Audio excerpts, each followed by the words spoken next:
What's up, people of the internet? My name is Davacab. We have some new card leaks to go over today, including my personal favorite card in all of Artifacts, so definitely stay tuned.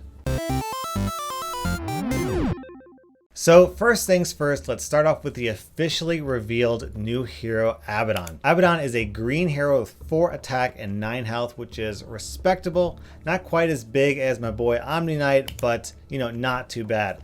The thing that sets him apart is that he has one of the strongest abilities in the game. Listen to this, borrow time, active 2, it doesn't show the 2, but trust me, it's a bug. Active 2, fully heal Abaddon and give it damage immunity this round. So, what that means is you click this ability, Abaddon fully heals, and he is immune to damage for the rest of the round. And with the 2-turn cooldown, that means he can basically have it on and off, alternating. It's on one round, it's off the next round. It's on one round, it's off the next round.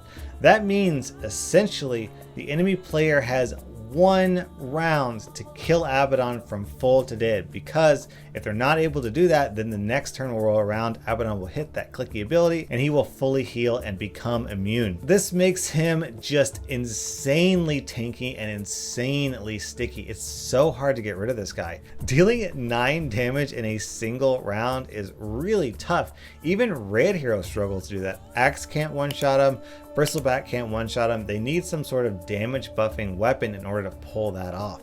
And even then, all Abaddon has to do is put an accessory on him that buffs his health, because of course, the more health he has, the more he will heal with his ability. The one saving grace, the one possible chance that the enemy has to kill Abaddon, it's that even though you can use his ability every other turn, technically it's more like you have a turn and a half to kill Abaddon. Because the thing to keep in mind is that this is a clicky ability. So if you can seize the initiative before it gets to Abaddon's lane, then you have 1 card, 1 possible play that you can make to kill Abaddon before he goes immune. So let's say, for example, Abaddon is in lane 2. He uses the ability, goes immune, nothing happens.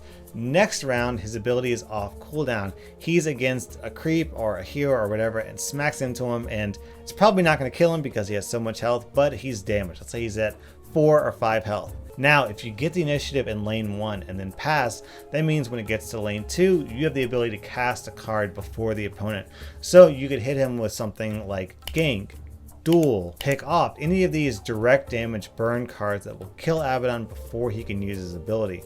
So those direct damage cards will be absolutely critical in dealing with Abaddon. Otherwise, even if you do buff the attack of heroes to deal with Abaddon, the other player will probably just buff the health or buff the armor of Abaddon to completely negate that bonus. So this hero, he is a tank. He is a beefy dude. And to top it all off, he is a pretty solid and unique premier card. His premier card is a Photic Shield, a 2-cost green spell that reads, purge enemy effects from a unit, give that unit +2 armor and +2 retaliate this round. So first, let's talk about Purge. Purge removes 2 types of effects. First, it removes negative modifications. So things like viscous nasal goo, that's gone. You get your armor back. Things like the debuff caused by Ursa's attack, that's gone. So you get your attack back. All those negative permanent modifications will be reversed, restoring your hero to its former glory. Secondly, it also removes status effects like silence or stun. So if you have a hero who gets locked down by Earthshaker's stun, or Tidehunter's stun, or Rix's Truth to Power, which silences a target, then you can hit that unit with a Photic Shield and clear those debuffs. And it also gives +2 block and +2 retaliate to give that unit a bit more beefiness. Overall, I think Abaddon has a ton of potential. If you give this guy a powerful weapon, he's basically just going to stick on the board every single round. He's going nowhere. Unless the opponent is running Phantom Assassin with coup de grace, he's damn near unkillable.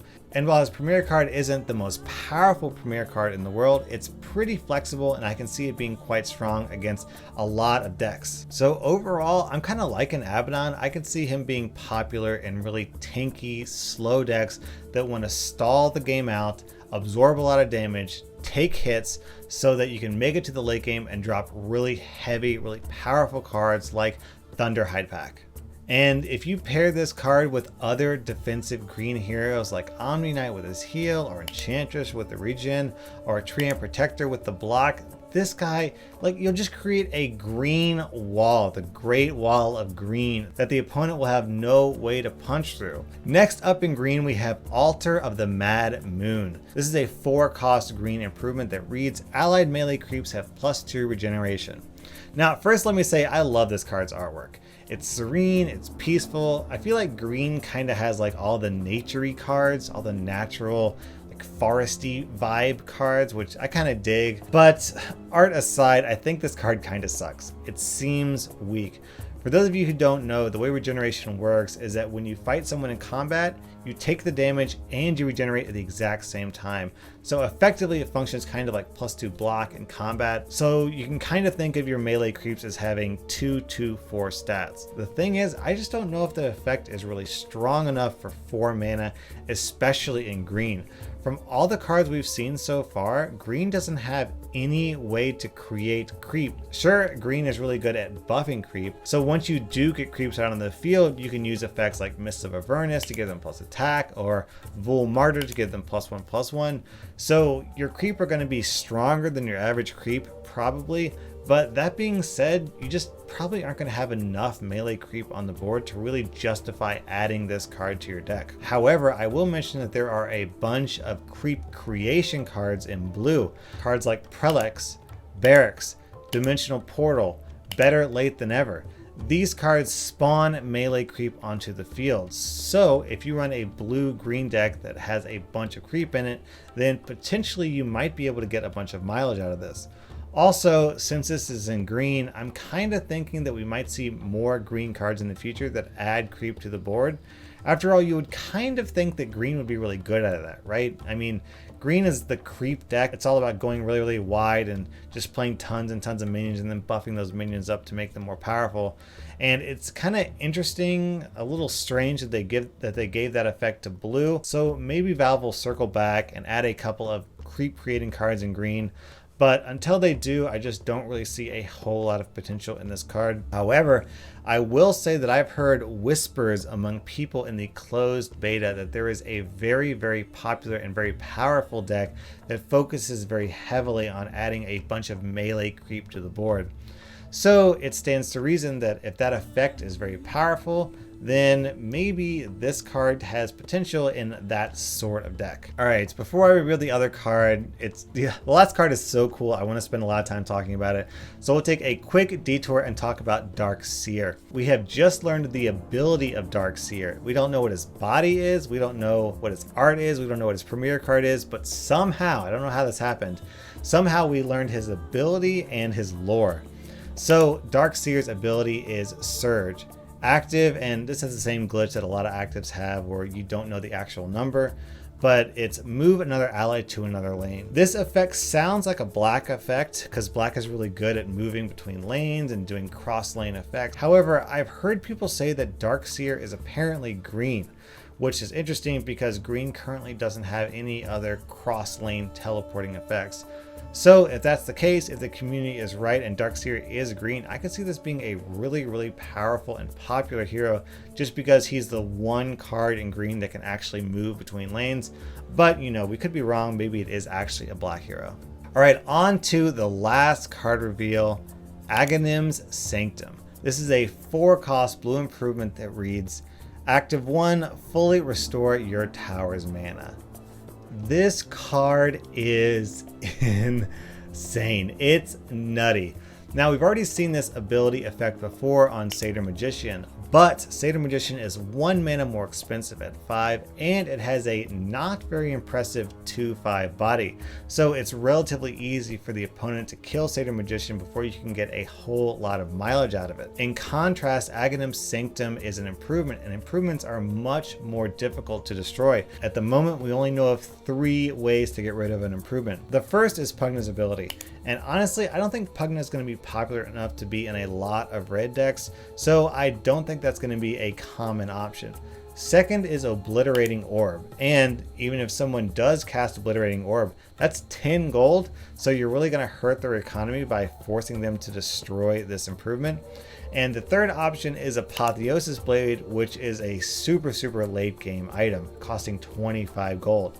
So when you play Aghanim Sanctum, there's a pretty good chance that the opponent is not going to be able to deal with it at all. That leads to crazy, insane wombo combo potential where you can just blow your hand, get your mana back, card, mana, card, mana, card. Let me run a possible scenario by you. This is going to sound insane, but it's actually doable based on the currently revealed cards. So you make it to turn 7. You cast a 7 mana spell. Then you use your first Aghanim Sanctum clicky to get all your mana back, and then you cast your second 7 mana spell. Then you use your second Aghanim Sanctum ability to cast your third 7 mana spell.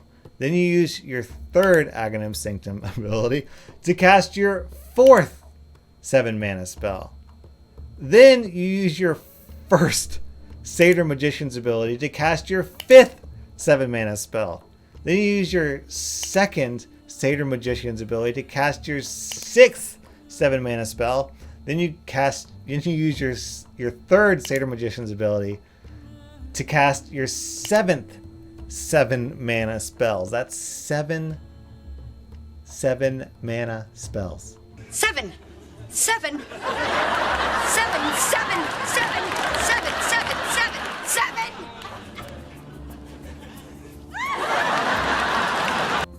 That's nuts. That's insane. You can cast Thunder God's Wrath, Thunder God's Wrath, Thunder God's Wrath, Echo Slam, Echo Slam, Echo Slam, Eclipse. It's just the possibilities. The possibilities of this card are insane. I can see it being an absolute staple in blue combo decks from now until the end of time. Overall, I just love this card. I love it so much. It's faster and more reliable than Satyr Magician, and God, I love those flashy combo effects. So this card is my new favorite card in all of Artifact. I cannot wait to play with it.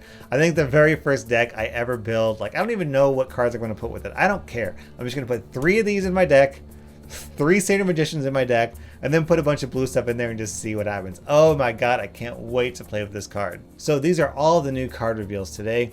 Let me know down in the comments what's your favorite. Do you think Aghanim Sanctum is as insanely powerful as I think it is? Do you think it's going to be as fun as I think it is? Or do you look at this card and you're like, oh god, please don't make me play against this card. This is going to be a massive headache. Anyways, let me know down in the comments. I would really love to hear your thoughts. Thank you so much for watching. Dabacab out.